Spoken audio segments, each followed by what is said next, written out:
YouTube's Cat Litter presents The March to YouTube Domination. Dateline Hollywood. A plucky red-haired beauty hatches her plan to conquer the internet by gaining 100,000 subscribers on YouTube. But she can't do it alone. Only you can help her in her quest to achieve YouTube greatness by liking, subscribing, and most importantly, sharing her videos. Remember, it's up to you to fight the evils of YouTube suppression and the evil corporations who want to keep you down by clicking the like button as we march our way to YouTube domination. Do you ever get the idea some of these print journalists have never crapping seen a Godzilla movie before?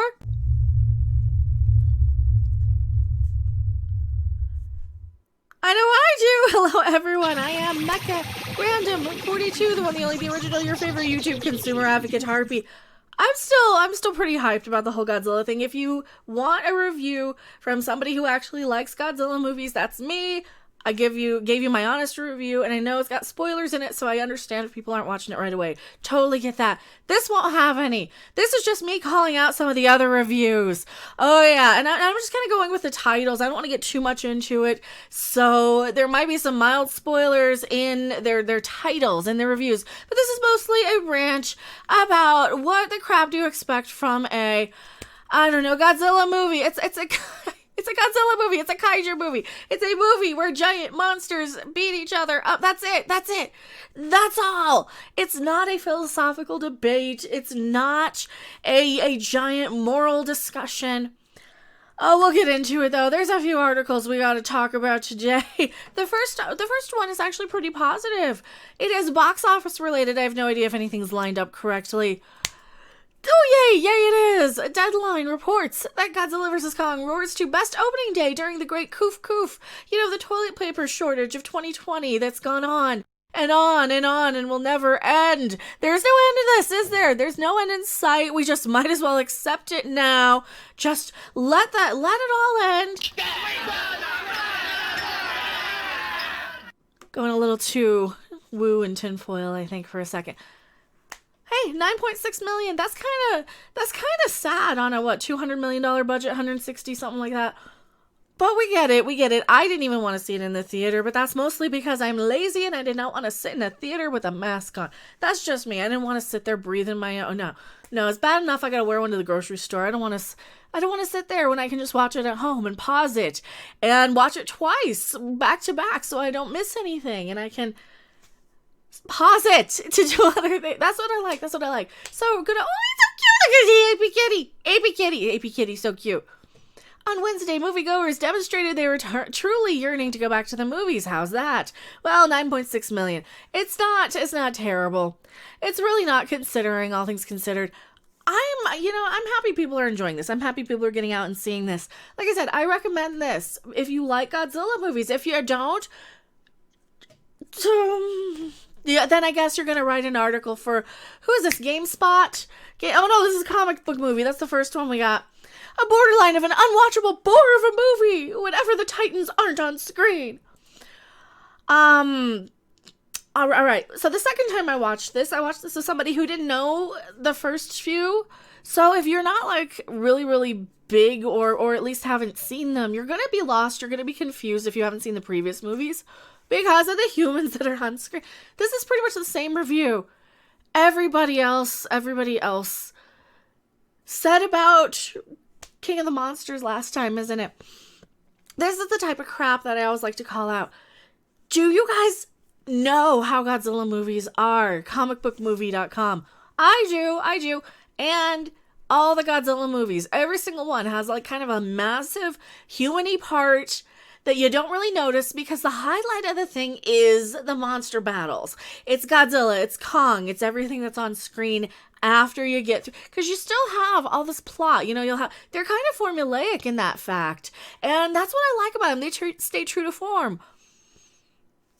Have you never seen one before? You've never seen a Godzilla movie. That's what they do. They get these writers who have never seen one, and then they complain and get mad. But then again, I've certainly reviewed things that I know are not my particular genre, and I'll tell you guys that. I'll tell you guys, like, look, I'm a Star Trek fan coming in to review a Marvel movie or watch it. This is why I don't like to review a lot of these things. This is why I'll give you guys some impressions. This is why I'll give you guys some thoughts and tell you what I thought of it without really doing, like, a review, because I think it's a little bit more informative. I think it's a little bit more informative for somebody like me to come in and say, this is what I liked, this is what I didn't like, without having... Especially like a Marvel movie, without having like, oh, well, and here's how it's comparing to the comic book and this character for this and this and this. Yeah, so when I review something like that, I'll tell you, was it enjoyable, was it not? But at the same time, this is a Godzilla movie. This is what happens in Godzilla movies. This is really every single one. If you think that there isn't a lot of long, human-y things, that's every single movie. And I'm tired of them using that as an excuse. That's the point. That's the formula. That's like saying, oh, there's too much talking in Star Trek. Yeah, at least the old stuff. Well, yeah, it's supposed to be. It's supposed to be an intellectual debate. Yeah, you know who else probably shouldn't be writing articles about Godzilla, who probably... just don't like the franchise at all, and probably shouldn't. They should just admit that. They should see when I try, and I've been trying lately. I've been trying to improve my channel and talk about the stuff I actually give a crap about, like Godzilla movies. I care more about those than a lot of the other stuff I might cover when it's super duper trendy and then kind of drop like a hot potato when the next trendy things happen. I'm trying to give you guys the base information, and then the stuff I'm like a super expert on, I'll kind of dive a lot deeper into. So you get more deep Star Trek stuff. You're going to get probably more deep Godzilla stuff from somebody like me. People who probably shouldn't talk at all about Godzilla or any of the geek culture, anythings, who really kind of need to learn when they should and shouldn't write articles are the Mary Crapping Sue. Oh, you heard it. Godzilla vs. Kong had me thinking about property damage costs because I'm old, apparently. Or you're just somebody who doesn't really like giant monster movies and you wanted to find something to... There's nothing wrong with that. Here, I'm defending the Marys. It's April Fool's Day, so I guess I owe them a bone or something. I guess I gotta throw them something. I wonder if they wrote a similar article with Batman versus Superman or any of those sort of movies, or are they just looking at Henry Cavill and Ben Affleck in costumes? That's probably what they're doing. So since there's no eye candy in this, they gotta focus on other stuff. And now they're all of a sudden worried about property damage. I guess mild spoilers, because yes, a lot of things go boom and fall down, and you got giant monsters who are taller than skyscrapers fighting each other. It's a Godzilla movie. That's supposed to happen. We kind of get it. It's a trope. And it used to be miniatures back in the day and guys in rubber suits. Now it's all CGI. It looked decent. I'm not even a fan of CGI. I think they didn't throw too much crap on the screen, and they remembered to light the main monsties. They remembered to light. It's fine.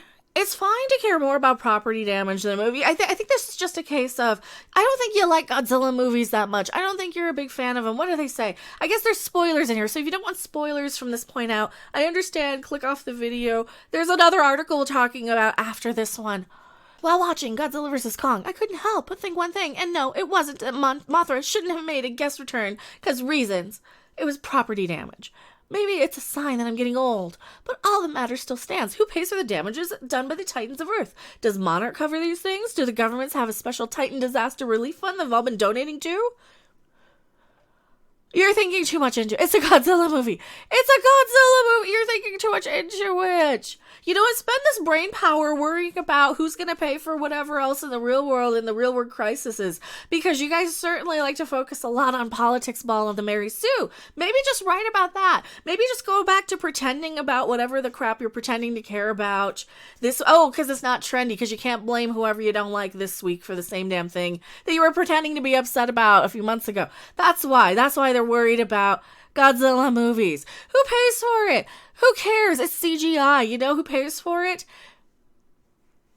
Go back to the original file before you destroyed a building. That's who pays for it, basically. It's not real, it's pretend, it's make-believe. You're thinking too much into this. They do a really good job setting up a lot of the lore around this, and you feel like it's kind of a real world for the most part, but at the end of the day, it is still a Godzilla movie. You're thinking too much into this, you're reading too much into this.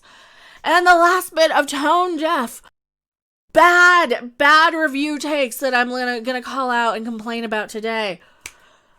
GameSpot, in Godzilla Vs Kong, a giant lizard and a giant ape fight. And that's the best thing we can say about it. That's the point of the movie. The promise inherent to a movie titled Godzilla vs. Kong is that you will witness a large ape and a large lizard fighting each other. Yeah, they do. On the poster, the tagline, "One will fall," implies that the fight might even be to the death. Oh, spoilers, one of the Titans does actually pretty much get defeated and destroyed for the most part. When you rip his spine out, but without really getting too spoiler heavy, they're not really lying. Not only that. Anybody who was around during the stand knows that one will fall just means one will fall down literally. It doesn't mean what you think it means, I think. It doesn't mean what you think it means. So the fact that these reviews and these articles, they're just trying to get negative clicks because they know this is a popular movie, so they gotta have some contrarian take just to get attention because nobody's going to click on, it's a good movie. Go see it. It's pretty fun. It's exactly what you expect out of a Godzilla movie. It is no more than it is supposed to be. It's not pretending to be this grand world-changing event thing. No, it's just a couple of months. And not only that, the whole Kong stuff is really, really sweet. They really develop and deepen and enrich the whole Kong story arc. They enrich a lot of his personality. He's a person in this. He's a giant apey guy, and he can communicate. And I know spoilers. I really like. He's so cute too. He's got a cute little face when he's eating his little fishies. Yummy! These people are just reading too much into it. It's a Godzilla movie. Lighten the crap up. Eat some popcorn. Have a little fun. You know what? If you're legal, smoke weed every when day. you're legal, go do that if you can, if you want to. If not, who cares? It's a Godzilla movie. Just lighten up. It's a Godzilla movie. They're not Shakespeare. They're not Star Trek. They're not even a Marvel or a DC. Some of those movies, though, to be perfectly honest, some of them are a little pretentious, and we know it. And this isn't even an April Fool's joke. So, watch Godzilla vs. Kong. Just watch the trailer. If you like the trailer, you're gonna like the movie, because pretty much most of the good stuff in the movie is right there in the trailer. I am MechaRandom42. I think I'm going to organize my pantry today, maybe. Do you guys want a stream of that? Might do that in a bit. I will see you guys on the next video, live stream, or wherever. Bye. Thanks for watching. If you liked it, make sure to hit that like button. And if you want to see more, don't forget to subscribe. See you in the next video. Bye!